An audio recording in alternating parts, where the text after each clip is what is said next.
Well, good morning, everyone. I hope this finds you well in these continuingly strange circumstances that we're all having to navigate as best we can. Welcome one and all to this Bristol Life Business Club. It's a special on the nighttime economy, uber topically perhaps, and once more it's sponsored by Bevan Britain. So these are such weird times when we're all having to just get on with it as best we can. It's incredibly tough for all of those involved in any aspects of the nighttime economy, but today we will also hear some positives as well. The clever ways that people are reinventing their businesses, driving forwards as they can in these times. And good luck and very best wishes to all concerned. We'll be hearing this morning from Louise Mitchell, the Chief Exec of Bristol Music Trust, specifically around Bristol Beacon. Mike Harris, the owner of Strawberry Thief. Rodrigo Rashinte, the co-owner of the Coconut Tree, and also Marty Burgess of Bevan Britain, wearing two hats, and we'll come on to her second very fetching hat subsequently. But first, let's hear from a Bevan Britain perspective as our sponsor today, and also from her perspective as corporate and finance partner at Bevan Britain. Let's hear from Marty. Marty.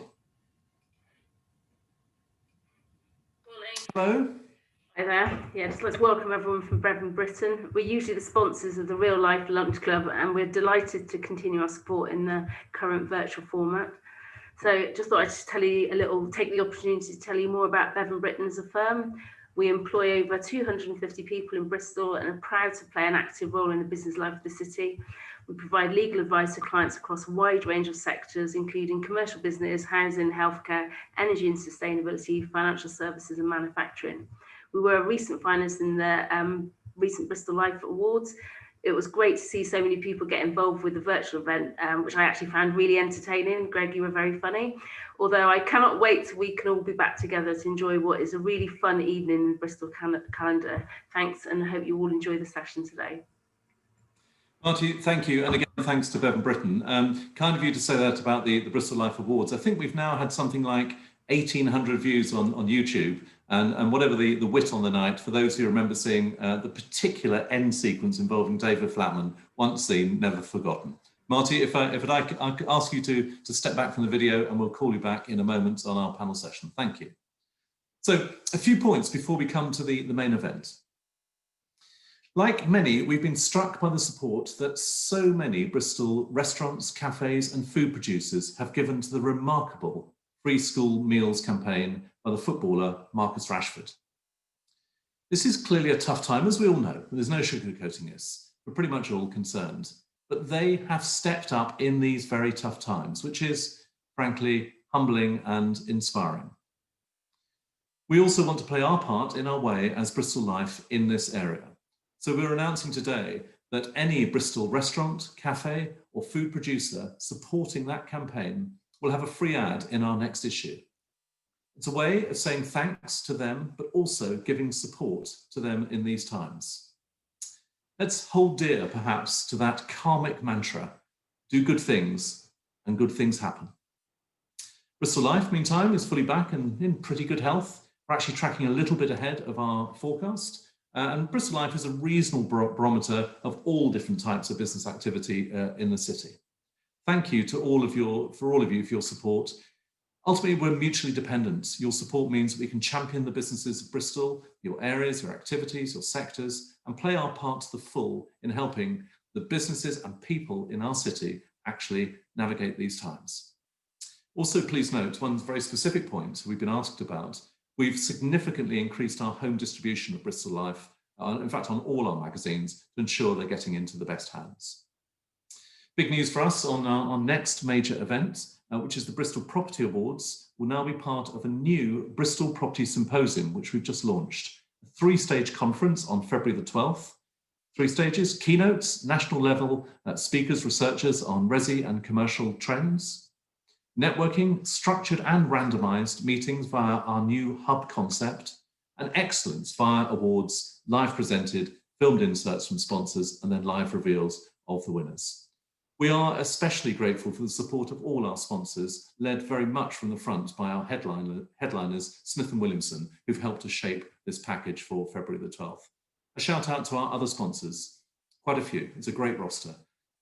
Close Brothers, AWW, Blaze Commercial, Cotswold Homes, Horsell Construction, Juniper Homes, Marsh Commercial, MDA Consulting, Optima Systems, Original Style, Origin Workspace, Planning Portal, Rate Setter, Royds Withy King, Shawbrook Bank, Spaces, Vickery Holman, Wilmot Dixon, and YTL Developments.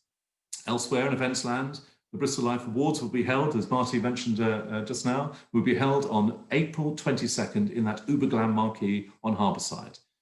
It should be a tremendous evening for us all. We certainly hope so. These Bristol Life business clubs will return in real life to the Avon Gorge Hotel.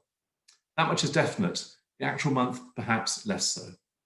One thing that will continue virtually are our Bristol Life business surgeries, deep dives into key areas with vital insights for free on key sectors from leading companies. The next one is on Wednesday, 25th of November, with Stripe OLT, an IT services business, which is just going through a rebrand. If you have a professional service which could be relevant to people watching this, please come forward. We can act as a showcase for that. And prior to then, there's the next Bristol Life Business Club, Thursday, 19th November, on residential property. Right. Nighttime economy, a key part of the living culture of the city. Let's bring forward Louise first, Louise Mitchell, Chief Exec of Bristol Music Trust. And we'll have a few moments with her, and then I'll bring all the panelists together and we'll take your questions. Louise, good morning, how are you? I'm fine, thanks. Morning, everybody. So tell us the framework for you as an independent charity that manages both Bristol Beacon, which was hitherto Colston Hall, and Bristol Plays Music. So tell us what have been your priorities, as well as that big announcement in recent times. Yeah, of course. Well, first thing is, what do we do? What's safe for our people? First little while was shutting down the building, which we did with a heavy heart, making sure people did things like taking the plants home so that everything was looked after. Very practical. Well, very practical. We are practical people at the Beacon. Also, making sure that what we had to do for insurance purposes, how we need to make sure everything was safe. And the first few weeks of lockdown was really constantly rescheduling shows, just rescheduling and rescheduling. Some of our shows have now been rescheduling 3 or possibly even 4 times. Because and just on that point, sorry to interrupt, just on that point, how certain can you be now about your next roster of events that they will happen as planned? Honestly, not at all certain. When we did our original business planning in April, which I think is common to a lot of businesses, we had assumed more or less returning to more or less active life by about now. We'd assumed a creeping back of business over the autumn, which is clearly not going to happen. So things that we originally rescheduled to September, October, then got rescheduled to February, March, and will probably get rescheduled to later into 2021, depending on how things go. So it's constant uncertainty. And I think we pretty well very quickly stopped doing scenario planning because it was doing our heads in. And therefore, we know where our pinch points are for our business. But trying to imagine what's going to happen. One of my colleagues said, our crystal ball's a bit cloudy, and it's certainly not really got very much clearer over the summer months. Yeah, you have to say, you certainly sound, in relative terms, pretty cheerful, given the quote word storm which we're all facing and currently trying to schedule anything. Well, of course. I mean, most of our people are healthy. We're lucky to live in Bristol. We're doing what we can. We're immensely frustrated because our job is to promote unity and joy through live music, which we can only do in a very limited way. Nearly everybody's been on furlough, and it was very challenging doing the renaming event with 80% furloughed staff. So it's been a scramble, but when you look at it in the context of what's happening nationwide and to families and to people in Manchester and everything else, we're just doing the best we can. And I think it's very important to hold on to the things that we can be grateful for. That's, I think it's an extremely valid point, that we're all micro-focused on our short-term, our inward-looking, introspective and so on. But actually, if you take even anything like the bigger picture, we are, in relative terms, blessed in the West Country as a whole with the opportunities that we have, even in these times. I'd like to go to the renaming point, if I may. Tell us how you approach that. I mean, this has been in long gestation. We had conversations probably a couple of years back, I think, about the original plans. Long in gestation, and then it emerges during this how one defines these crazy times. Do you think, on balance, this was a a good time to get that sort of information out, because there's perhaps less happening, so you had greater visibility of that decision and process? That's not really the reason we took the decision. We were No. pretty well ready. We were almost there, and Beacon was coming forward as the right way just at lockdown. In fact, the day after lockdown, we were due to have a meeting with a couple of our key trustees who were helping us through that process. And when lockdown happened, we just thought, okay, this is an important issue, but we need to concentrate on organisational survival, and we need to be very clear with our staff what we were expecting them to do, etc. So we put it rather consciously into the lay-by. And then there was a famous Sunday afternoon when we're all sitting in our gardens minding our own business, and then suddenly we weren't, which is the afternoon that the statue came down. And it sort of focused our minds that really we'd said the words, but we needed to do the doing. And I think it was beholden on us to be very clear that we meant what we'd been saying. It had taken a long time. It's a long process. We did 4,000 conversations with people about what to do. It took a long time, but it felt to us that it was time to put some action where our words had been, and that's why we got on with it, notwithstanding the fact it was really challenging with people on furlough. And about 10 days before, we had to change it from an invited guest event to an completely online event. Yeah. Just the right thing to do. I have to say, perhaps it's a strictly personal perspective, but I think the word beacon is absolutely glorious. I think it's just a very descriptive, interesting term, and it was a great choice. So I don't know how it came about, or who's. It came about through a lot of soul searching, and personally, I was looking for something that couldn't possibly be offensive to anybody, but still meant something. It needed to mean something, because this whole process is about something important, and we needed to make sure that was conveyed with the title that we chose. So with all the caveats about uncertainty and so on, just tell us about what you are able to run now and what it looks like on any event you might be running in the next 2-3 months, run up to Christmas and so on. Sure. I mean, like many public venues, we spend a lot of time working out how to operate and social distancing. Our situation, as people will understand, is a bit different because we've only got our foyer building to present in at the moment. But we're very desperate to start promoting live events, which we are doing. We have done online events over the summer. We did 2 big online takeover festivals. All our music teaching went online within about 3 weeks of lockdown. So we've been teaching 200 children. And we've now got 50 schools engaged, and some of them in person, some of them online, some of them blended. So we've had to learn new skills very quickly, and a couple of our tech team, while furloughed as volunteers, taught themselves the skills for streaming, which was very, very useful and really much part of the spirit of our workforce. So we want to, music is even more important in these times, and we want to produce it as much as we can. So we're trickling back, starting in early November, some small gigs in the foyer. And we're having discussions with other venues, as we would be doing at this time, to present music in their spaces as much as we can. And like everything else, it's under constant review. Yeah. So Tommy, if wind the clock forward and let's all of us perhaps not guess how long this might be, but imagine there is a point at which in the future, which must be true eventually, where you are able to use the venue, promote, run gigs, etc., as hitherto. What of what you are doing currently might you still be doing subsequently, i.e. any of the virtual activities? I think quite a lot of it. I think we will probably always be doing some teaching online, some music teaching online. I think we'll probably always want to have access to our gigs. In the arts world, one of the things that's been fantastic is I can watch a concert from anywhere in the world in my living room. And that is something that I'm not going to give up lightly. And I think, we'd like to be sharing. I mean, there are all sorts of issues about rights and practicalities, but I think we'd like to preserve the right to share what we're doing as widely as possible. That's our job. So I think we will, we definitely, there's no going back to how things were before. I don't think for any of us, whatever our businesses might be, it's going to be a development from where we were, and hopefully a better development. And obviously we're looking forward to the time when we've got a glorious new building to share with Bristol, and we can really start drawing some attention to the work that we've got here.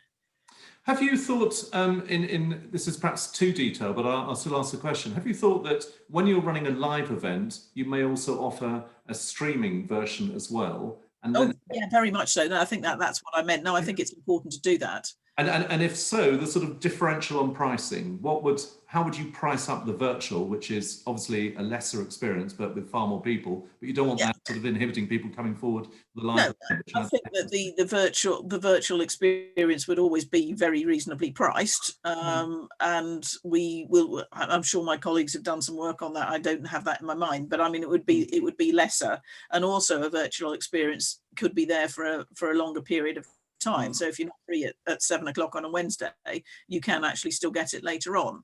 But I think it's beholden on those of us that are creating experiences to make the live experience something that people really want to go to. Yeah.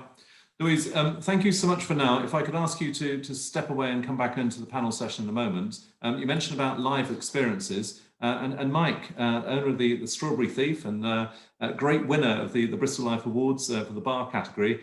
Your whole world is about live experiences, and you don't have that. I take it there's no such thing as a virtual bar. You know, that's just not a thing. Your world is people physically going to you and the events you run and so on. How has it been for you? Yeah, I think you're right, Greg, that the focus has always been on what we do and what we have done previously. But I think in amongst that, it has given us room to also explore what a different future might look like. I think in terms of the kind of experience, obviously going into lockdown, we had absolutely no idea what we were looking at ahead.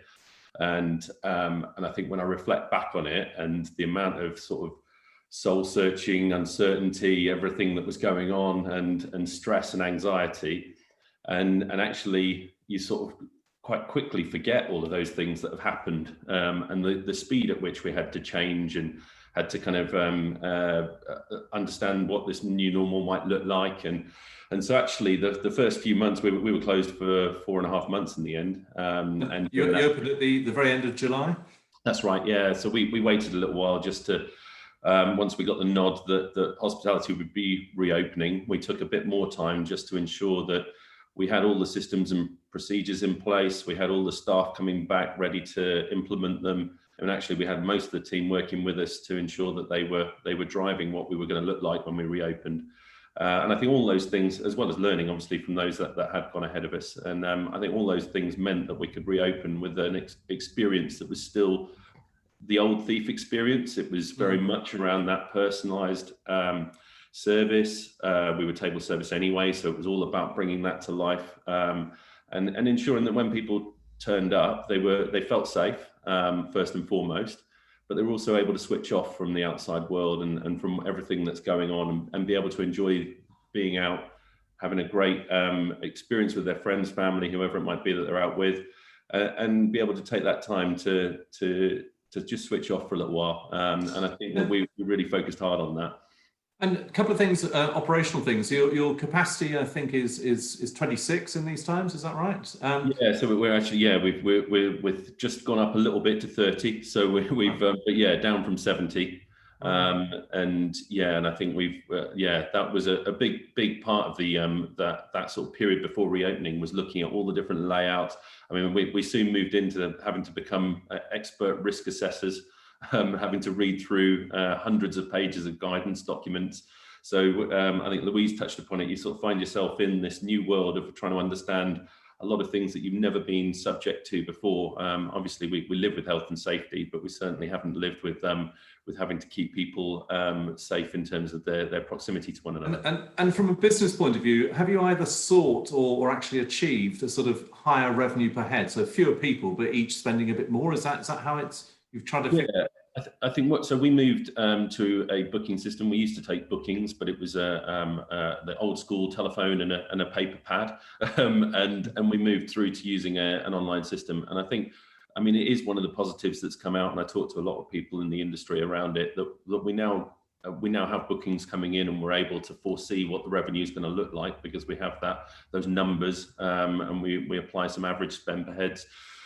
They have gone up. And I think that the key bit is that we are able to look ahead and say, right, in Friday night, we've got the restaurant full or the bar full, and we're able to then staff it accordingly. We're able to prepare and make sure that those people come out and have a great experience. And I think, but Mike, when you say the bar's all full come Friday night, but you've then got to boot them out at 10 o'clock. How has that been for your team actually? Because persuading people, time, ladies and gentlemen, all of that stuff. I mean that's 15, 20 years back. That's not in the current culture, and you've had to reimpose that. Yeah, and I think that there's definitely a sense of frustration. I think people are coming out and they're in a COVID-safe environment. We've worked really hard to ensure that they come in and everything's taken care of on that front.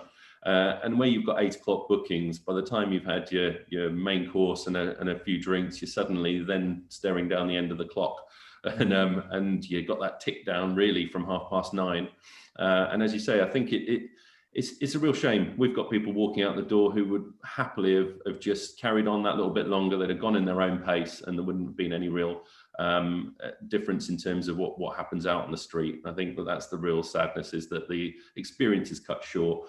And as I say, it feels then that you're rushed at the end, and especially on Friday, Saturday evenings, I think it's having an effect on how many people will come out into town, because especially Fridays, I guess, after you finish work, you've only got a few hours to play with before you have to get on that bus home or the taxi home. So, but yeah, it's that old expression about win-win. This current one seems to be a lose-lose-lose. It's lose for the consumer. You have to rush to the end, or maybe not even go out. It's lose for the proprietor, the owner, because you get less trade. But the biggest thing, I suspect, is lose from a safety point of view. You've suddenly got thousands of people milling all together in a non-COVID safe environment and having had a few drinks. That's not a great recipe, is it? Anyway, but I know Marty has some update, or at least some perspective on perhaps a legal challenge on that front, which we'll come on to in a moment. But Mike, tell me this: how do you see your Christmas and the run up to New Year and so on going this year in comparison with last year?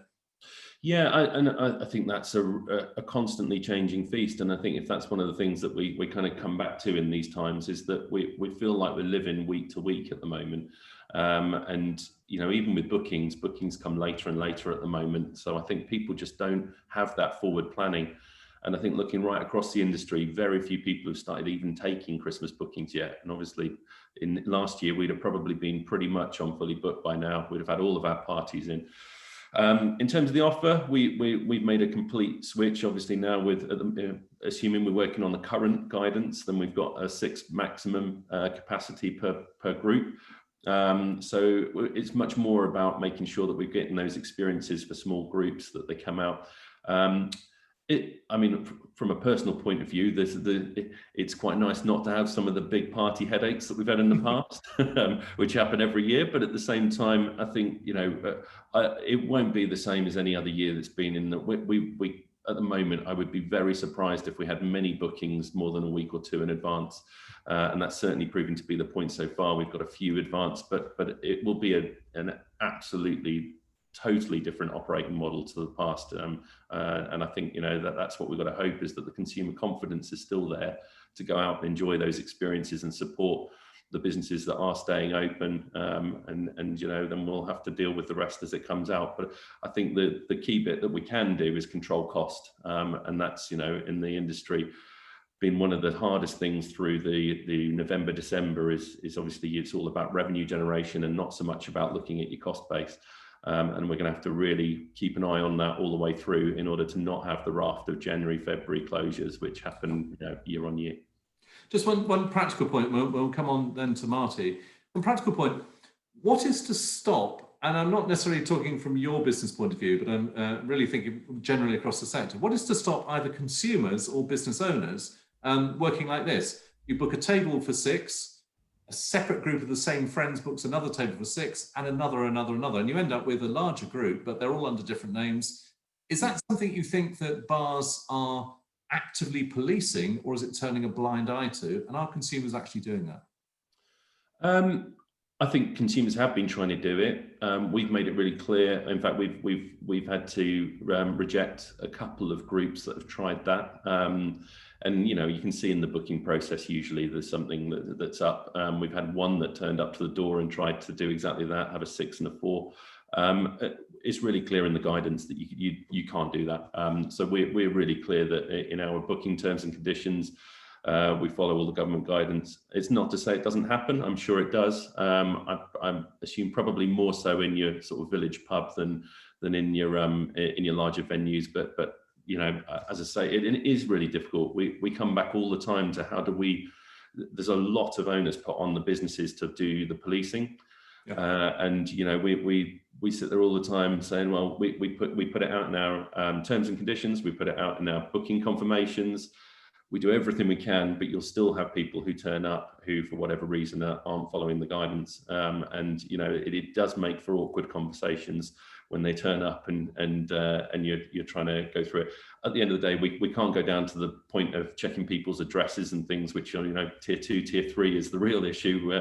But we've got to hope that people will maintain what they have so far, and you know, the vast majority are doing the right thing, as are we as a venue to look after our staff, our suppliers as well as all the other customers who are coming into the venue. So and to make a very general point about the media, and I'm not really talking about Bristol Life here, it's inevitable that the media, of course, will concentrate on the outliers, because that's the story. It's not a story that everyone is largely behaving well, because that's true. It's less interesting. So I think we probably all have a slightly higher sense of those who are, you know, transgressing, whatever the term might be. And I don't doubt for a moment that you, Mike, and many other great Bristol places are finding the right way of doing the right thing in these difficult times. So good luck to you. If you come away, we'll have Marty come forward, then pull you back for the panel session. Thank you, Marty. So Marty, I mentioned you wear a number of hats, but I actually want to. I'm going to come away from the hat metaphor. It's rather dull, isn't it? I want to talk about the legal points, because you mentioned earlier about this current legal challenge to the curfew, because it is not evidentially sourced. There is no clear proof that it actually achieves the end that it's trying to. Can you just update people on where that process is up to and the likelihood of it actually in any way changing the current approach? So a nightclub in London called GAY, supported by a number of sort of industry bodies, and also supported by the Nighttime Advisor in the Greater Manchester region. They've submitted a claim against the government, which is so that there can be a judicial review about the decision to impose a 10 p.m. curfew. I mean, generally, I don't think it'll get overturned. That's what I think. But actually, what it will do, the process will really scrutinise the government's thinking behind the decision, and particularly that it appears that they and also give the industry an opportunity to see the evidence upon which they've made that decision, which I think to date it appears that there was not any scientific evidence supporting it. It was a decision taken quite quickly as a means to stopping transmission, but actually there's no evidence that COVID secure venues are places where there's a high rate of transmission. I think the highest are still schools and universities, and also the care homes, where most transmissions are taking place, as well as informal social settings, not in COVID secure venues. But nonetheless, even though there is this review, there is perhaps you know, a lack of evidence, at least evidence has been adduced so far. Nonetheless, you don't think there is a realistic prospect of that being changed. And I guess the other backdrop is the rising amount of infections in any case, and the prospect of tier 2, tier 3 being placed on cities across the country that aren't currently in them. Yeah, I mean, it's really unlikely that the courts will seek to intervene, or overall a government decision taken at this particular time. I mean, it's I think it's unlikely. I might be wrong. The courts may, and it depends what happens and what's revealed in the hearings. But I think it's unlikely that, particularly, and given, like you say, the rising number of cases. I mean, everybody wants to see the back of this and to see the case numbers come down. And I think as an industry, we all understand that you know, it's not great where you've got sort of cities like Nottingham, where it's 700 plus cases per day, where, you know, we're not at that point yet, but we are rising week on week. So I mean, we are all trying to be sensible. We know that it's we're in sort of, you know, dicey territory, and you know, people we know might get infected and might, unfortunately die. So, I mean, we want to be sensible, but I think that you just want to be certain the government making the right decisions at the right time. And through it, a few weeks ago when you saw the sort of town centre full of people in a sort of non-COVID secure way, that can't be right compared to 26 people sitting in the strawberry thief wanting to drink till 11, 12 o'clock. I mean, it would be safer for them to be inside a venue than trying to navigate their way through a packed city centre. Yeah, and I guess another additional point is, and better for them not to then go to supermarkets, buy more alcohol, and go to Absolutely. less COVID secure and maybe larger than 6 people settings. Who knows? Tell us about from a slightly stand-back point of view, from the as being chair of Bristol at Night, the board.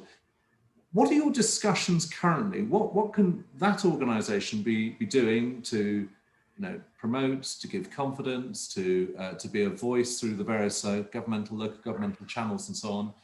What can you do on behalf of all those who have a vested interest in the nighttime economy? Yeah, well, one of the most important roles we've sort of found ourselves in is getting information out about the government support, and also the regulations have changed, quite fast, and we've taken on the duty to make sure that information about where things are right now is disseminated via groups like Barbie, the Food Union, and so that's where we really slotted in, is getting information out and also providing some local guidance how the rules are going to be interpreted by the city. And I think that's been the most important thing. The thing that people have found most useful is being given information about what to do and what support is available. So we've had the team, I'm a volunteer chair, but there is some resource behind that from the City Council, and I think they've done a brilliant job of making sure that in the initial few weeks when the shock of being closed down happened, I think just making sure people were able to apply for the government support that was really important, and also explaining the rules, because when in the lead up to being opening, there were rules were being changed. I think the guidance came out 5 days before July the 4th, when everyone was going to be open, making sure people understood what they needed to do in order to open. I mean, Mike just mentioned that they held back. I think quite a few people did. They wanted to, because the rules weren't. I don't think the government was trying to make it confusing, because they were doing it on the hoof as well. But actually, it was very confusing. Even me with my legal hat on, trying to digest it. There was one bit says no live music, then the other bit was saying you can have certain live performances. It wasn't helped by the confusion in the guidance. But yeah, getting the information out has been the most important thing, as well as lobbying. We've done lots of letter writing to both local politicians and national politicians, and worked with the organisations like Hospitality at UK Hospitality, NTIA, who've done a fantastic job in lobbying at that national level, but actually understanding what's happening locally. They've needed that local input. Do you think there's any prospect, if I mentioned at the beginning about the Marcus Rashford campaign, free school meals, that's clearly about as an emotive a topic as it gets, and the wellspring of support that he's sort of, unearthed or whatever, is really carrying that campaign forward.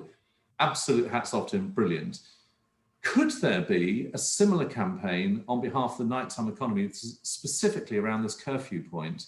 Or is that contextualized by alcohol and it just will not have the wider public support? Gosh, that's a hard one, because I mean, what Marcus Rashford is doing is about feeding vulnerable kids. I wouldn't like to say, that probably the most vulnerable people in our society. I wouldn't like to put us on that equivalent level as an industry. However, I think people underestimate the size of the industry. It's valued at £66 billion. 8% of people employed in the UK are employed in the nighttime economy. Locally, put that into perspective, that's 91,000 people are employed in the nighttime economy in the bars and restaurants, plus all the supports in the taxi drivers.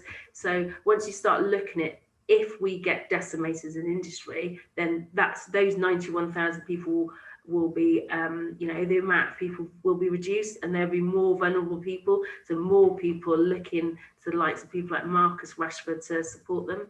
So yeah, I think when people start considering that we are an economy, the nighttime economy is an important part of our, our culture. As a city, someone like Bristol, I mean, if you ask young students, why do you come here? They come here because of the culture and the nighttime economy. So I think when you start looking at it like that, you understand how important the sector is. Yeah, and in case there's any doubt, I wasn't making any moral equivalence between the two, but just the basic principle. If there's enough public support, you made the point that perhaps the legal challenge may not go forward fully. I'm just wondering if there is any prospect of a public support for what, on the face of it, does not look a supportable position. Yeah, I think the public out there, I mean, people like to go out. I think the public support is there, and I think what you've seen with Andy Burnham in Manchester and the groundswell of local support behind him, even national support, people saying that he's actually talking and trying to fight for the industry. And I think we haven't been in that position because we're still tier one. But when you can see how strongly and the passion that came from him the other day, that is behind that is it is their industry. And like Bristol, Manchester's a city known for its culture, and to be told you've just got to shut down without really being explained why, and the science, the detail of the science being revealed to locally is quite weird. So I think I do feel like we are supportive, but I think there just could be more support, particularly given the numbers, amount of people employed, and the value to the economy. Yeah, and of course the nighttime economy has at least two main constituencies. One is hospitality in the broadest sense, and the other is in arts. And both together, there's an interplay between the two. They help create that living culture of a city, which, as you say, has a much wider reputational impact, whether it's students, whether it's businesses, whether it's brand Bristol or whatever. Marty, for now, if I could ask you to step back, and let's have Rodrigo. He's proudly displaying an absolutely gorgeous Bristol Life Award, which we're not going to suggest you shouldn't do at all. Absolutely marvellous. You won. That was a memorable moment that night when you won in 2019, and you did a tremendous dance to the stage. Oh, it was beautiful. We all hope we're going to have, if not literally that, but similar sorts of moments of public, larger scale joy, but not in the very near term, I guess. Yes. Tell us about how you've approached it from a business point of view. That, for example, you're continuing the what was called the Eat Out to Help Out scheme, but that's through till Jan 21. Yeah, we had a really good August, a record month, and came to September. We extended to September, thinking let's carry on doing the same thing if people are coming in. And we had a really good September, which then we decided, why don't we just extend it to January, while the VAT is still low. And then, of course, Sri Lankan being a new cuisine for loads of people, this is an opportunity for them to come try us out. But we want to try and do, let's go for a Sri Lankan. We want to try and give this to people, to kind of remember this. So I think this is a good opportunity. We see loads of people coming in Monday to Wednesday, when it's 50% off to give us a try, and of course that generates repeated sales. So yeah, we just thought we'll extend it to January and see how it goes. And how have your team been in these times? Have you been able to broadly maintain a similar level of employment? Yes, we fortunately we didn't have to get rid of any staff. Obviously, everyone's doing less work, less hours. So yeah, we didn't really end up losing any staff, which was really good. So yeah, I mean that's how it's been. But with the whole Eat Out to Help Out, we got really busy. So we actually ended up hiring staff, which I think was good again. So yeah, staff wise, we are pretty good. And you as a business, forgive me if I've got the number wrong, but I think you're on, I don't know, 6 or 7 different locations. You Cheltenham, 2 in Bristol, 1 in Bristol, in Bournemouth, I think, as well. Yeah. You were then, a year back, on a really strong growth approach and having fantastic success. How does that midterm look for you as a business now in terms of other venues? Yeah, I mean, 3 years down, we've had 6 sites. Bournemouth being the latest one, and of course, like everyone else, 2020 came with big plans. We were like, oh, let's go for 3 or 4 more, and all of that. I mean, we are fortunate enough to be in the southwest, where it's a minimum with the COVID So we are still open. Cardiff has gone down to a stricter lockdown, which we have shut for the minute. But yeah, everywhere else is still doing good sales. I think people are eating out more. We've seen our bookings getting booked up, a few weeks in advance, especially on Bristol, Cheltenham sites, and even Oxford. We want to eat out more, and we do see more sales coming in, so which is good. Have you had an element of what Mike was perhaps talking about, that whilst it's fewer people, the revenue per head, the spends per head rather, are increasing, or is that not the case? No, Grace. For us, it's a bit different because with this whole 10 p.m. shut, we lost like at least 10% of sales, because people kind of see us more of a place you go to celebrate. You have an extra drink, you stay a bit longer. Weekends, we even go up till 1 a.m. on some locations. We used to. But for us, when with this whole 10 p.m. curfew and social distancing measures, we are now open 12 to 10. We don't take a lunch break, so we are open throughout. And we used to give couple of hours or 2.5 hours for bigger tables, or parties of 6 or parties of 4 or more. But now we kind of made them to hour and a half slots. So it's quick turnovers, but we end up serving more customers. Yeah. Average spend has gone down, but as sales as a group has gone up. So yeah, average spend is down, but as a group we are doing more sales. So I think that's still a winner for us. And back to the point about the growth that you then were on, or would you be expecting perhaps at some point in 21, maybe 22, to be looking at other venues, other locations? Yes, we have been looking at one at Bath actually. We have been looking at a few sites, but nothing has come up. But obviously, few locations: Reading, Bath, Birmingham. Those are our key locations where we want to go at some point. But yeah, if the price is right, the rents are right, and if we are in a place we can afford it, we'll definitely go for it. Even early as next year, like January, February.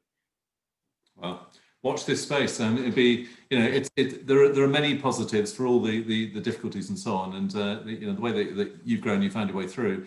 But have there been times when you thought, bloody hell, what is happening? There's did you have sort of dark moments of the soul during this year, which you felt you could not see a way forward? Yeah. I think March, when it all happened, everyone was saying it's only a couple of weeks or whatever. That's when it all hit. You know what I mean? Like, you didn't really know what to do, or where to look for, or how can you still be open for takeaways, or is there any point being open for takeaways? And then of course, some staff weren't really sure if they should come to work, or should stay home. But because of there's few of us, and it's all own operated, and lots of friends and family involved, so we managed to keep a couple of sites still open. All the owners came back and started working, and we got the staff to come and just kind of keep some cash flow coming in so we can stay in the business. Let's have our fellow panelists back. The time is absolutely flying. It's we're nearly 3/4 of the way through already. I wanted to ask all of you, either from your literal organisation's perspectives or more generally for the sector, what do you make of the latest round of government support, the JSS that was announced last week? Is that going to be materially helpful? Difficult. If you're closed, I mean, a lot of venues are still closed. I think it's not helpful if you're a closed venue, because it's primarily focused around working less hours. But I think the change to it last week was better than the previous iteration, which was really, really quite shockingly bad, particularly for places that are closed. Yeah, you don't sound like an unalloyed fan of the new scheme, Marty. Sorry? You don't sound like an unalloyed fan of the new scheme. It's better, but still not good enough. Is that? Yes, it's better. Still not good enough. But also, I think it's also quite. I'm not going to be knocking something where I think everyone is trying to do stuff. So the government, I think, has done quite a lot, which has been positive. So I'm not going to say. I just think that particular first iteration really hadn't considered that a lot of venues are just closed. Yeah. What about, Louise, in terms of governmental support for the sector as a whole, as well as literally for your organisation? What about the cultural fund, the big scale support that there was 2-3 weeks back that was announced? I think that's been absolutely fundamental, and you know, the DCMS did an amazing job arguing with government for that. But with us, the sort of hidden casualties are all the freelancers who are absolutely the fabric of what we do, the event organisers who protested or demonstrated in Bristol. Without them, we have no art. And although it's actually very good to have the institution supported, because you know we're all thinking of different ways of employing as many freelancers as we can, which is tricky if you're shut, but we're all trying to give as much work out as we can. But they're the people that are the absolute essence of our industry who are really suffering. There are millions of people who've fallen through the net on that, and there are all kinds of initiatives going on to try and draw attention to this fact. But if you don't have the creatives, then what the rest of us doesn't really count for anything. And clearly the interrelatedness between arts, nighttime economy, bars, restaurants and so on is pretty profound. From Rodrigo or Mike's perspective, your view of the government support, both the most recent but more general support there's been? I'm sorry, Greg, I wasn't following you. Okay, apologies. I wondered what your view was of the support that the government has given to your type of organisation, as well as more generally over the last 6 months. Has it been enough? Would you wish more? If so, what would you wish?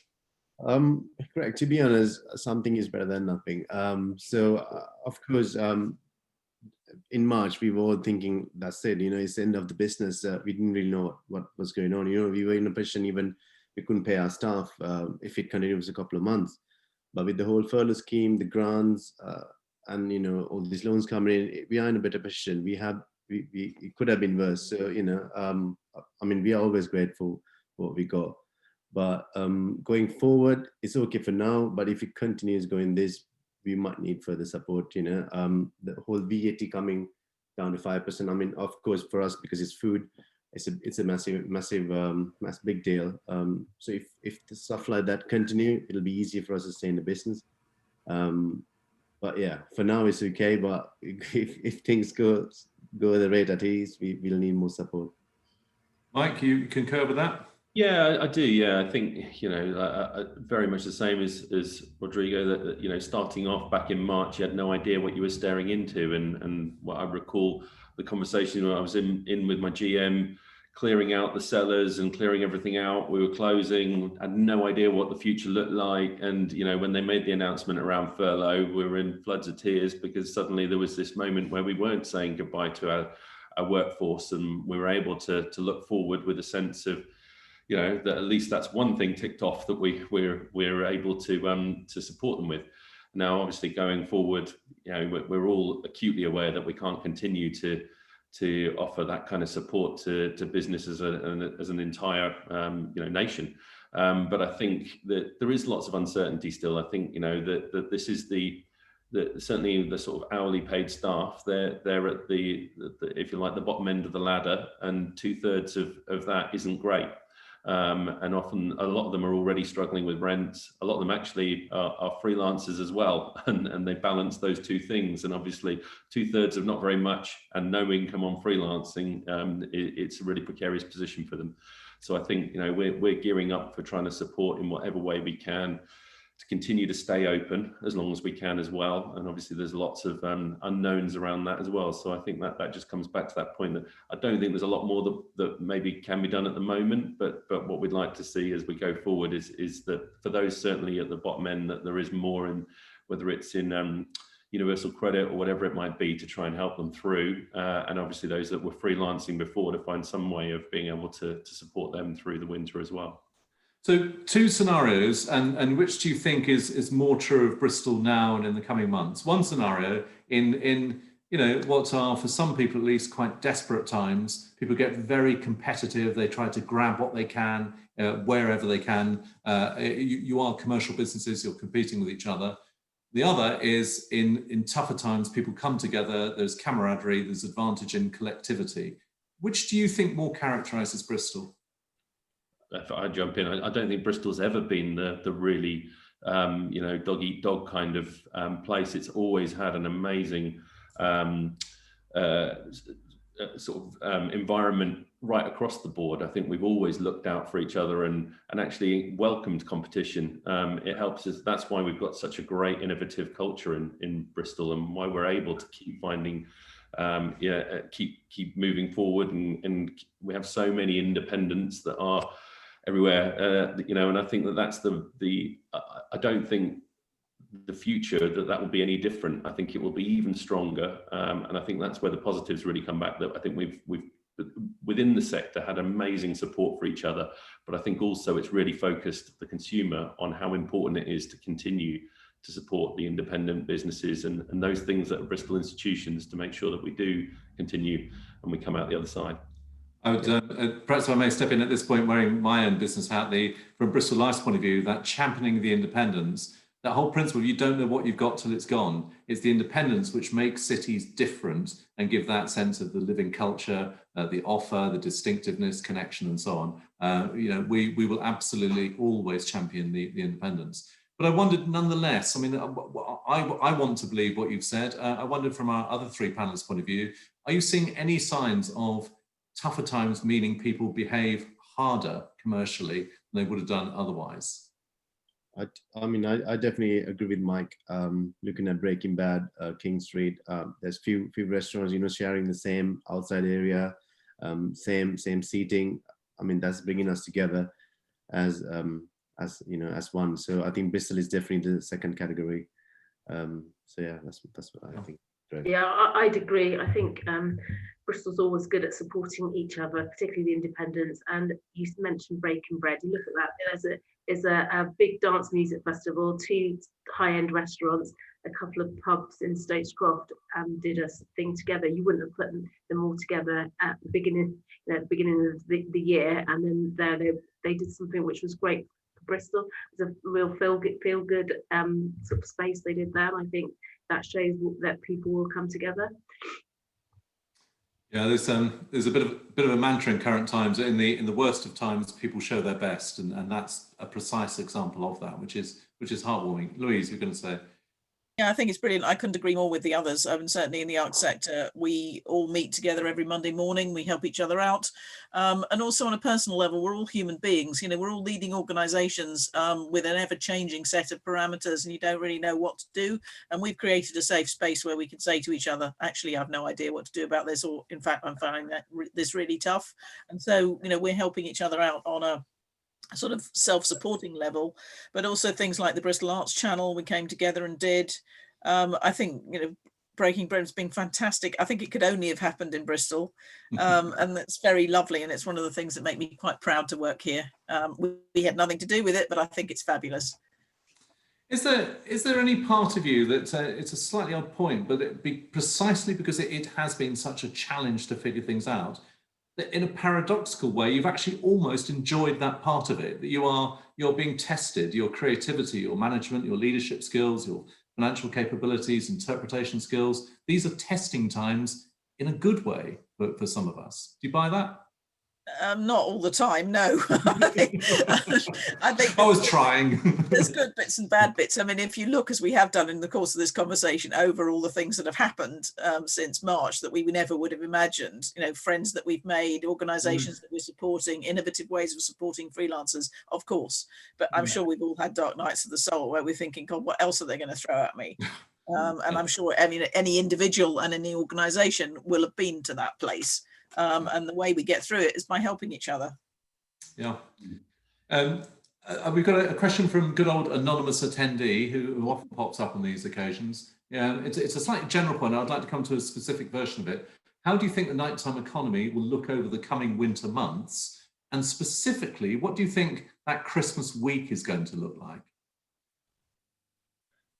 I think it's quite hard to answer because we don't know where we're going to be, but I think that the industry will be resilient and will try its best to make sure that people can still go out and enjoy themselves. I know that Bristol at Night, we're working on something called Bristol Nights, which is looking to help promote what is going on in the nighttime sector. So I think it will be subject to what guidance, what restrictions were, and people will try their best to make sure there's places to go.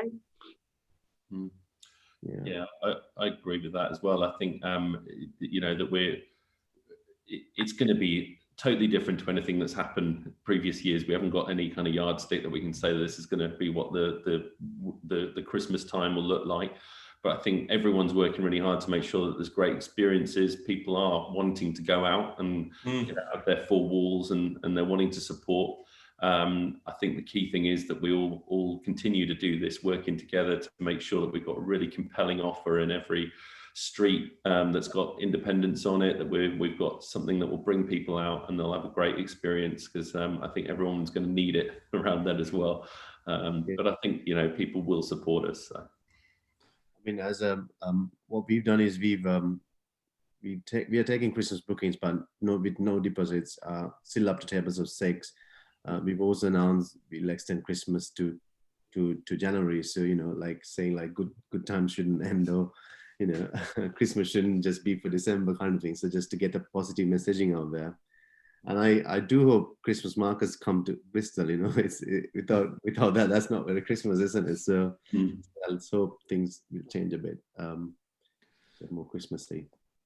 Okay, well, we're coming to the close. You've each touched on some positive aspects, despite the difficulties and so on. Can you just highlight any other further positive points, either from a personal point of view that you've learnt, you've tried, you've done, or whatever, all from the sector, your teams, and so on? What other positives have you taken from this time that you'd like to share with people?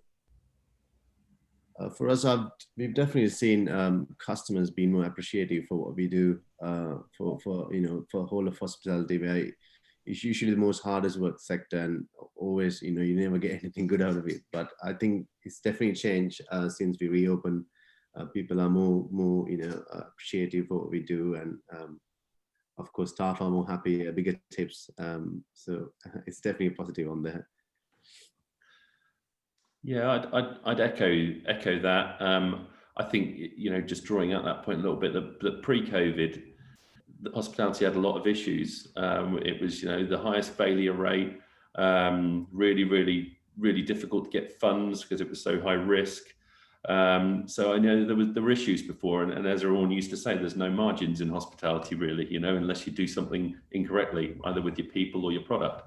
And so I think, you know, things are changing, and it's an opportunity for us to all explore what that looks like, and to create sustainable businesses, and for customers to understand what that looks like as well, that we can't operate on tiny margins. We have to be able to support people in it so that they can make careers out of it as well. So I think there's loads of positives coming. I think that if that continues on long after COVID, then that's a great thing, that we can have you know, these independents that don't just last a year or two, that continue going on, and as with the coconut tree, with you know, grow to more sites and continue to do great things. Yeah. Marty or Louise, which other additional positives have you seen, either your team specifically or area?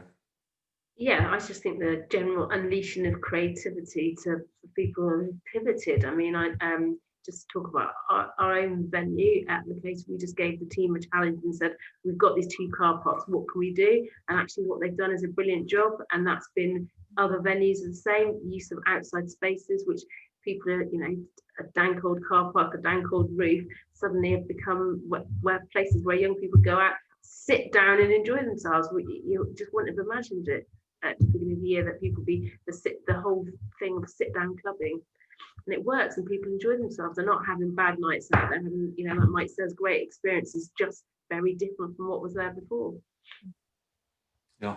I think what you've done at Lakota has been absolutely brilliant, Marty, and we're really enjoying learning about it. I suppose from our point of view, it's made me realise even more the depth of talent and care that I've got within my team. I mean, during furlough, the biggest problem I had was people who were furloughed who were desperate to work. And the only way we could do that was by saying to them, look, you're helping the organisation as much by being furloughed. And everybody's so keen just to get out and do what we're there to do.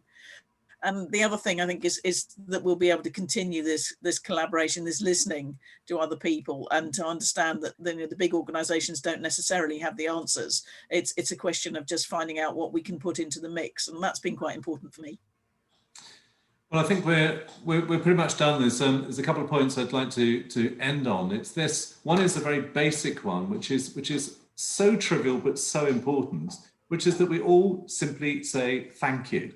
What it is in hospitality and the arts to have people come forward and say, that was great, I appreciate it, that was a superb meal, it was an amazing concert, whatever. Just to thank people for what they do, because that's that whole principle. You don't realise what it is like not to have it until you are threatened with not having it. The other is a yet more general point, which is that we are all being tested as never before, but the human spirit is undimmed, absolutely undimmed. That's come through so strongly from each of the four of you, and it's been humbling to see how determined, positive, and creative, ingenious, and so on that you have been, and many others have been through the sector. Of course, it's tough, but when that human spirit is as strong as it is, you know, that gives some degree of confidence about the coming months, of course. So thank you for that. Thank you for sharing all your thoughts and the candor in which you've done it. Thank you to all those watching today. So to our four panelists, thank you to Louise, to Mike, Rodrigo, and Marty. Thanks again, of course, to Bevan Britton for sponsoring today. Look out for our next Bristol Life Business Surgery, and also look out for that property symposium. We're pivoting as that word du jour in a different direction with that enterprise. Good luck, good wisdom to all, and thank you so much for today. This has been a Media Clash production, and this has been the Bristol Life Business Club. Thank you. Bristol together. Thanks. Thank you. Thank you all.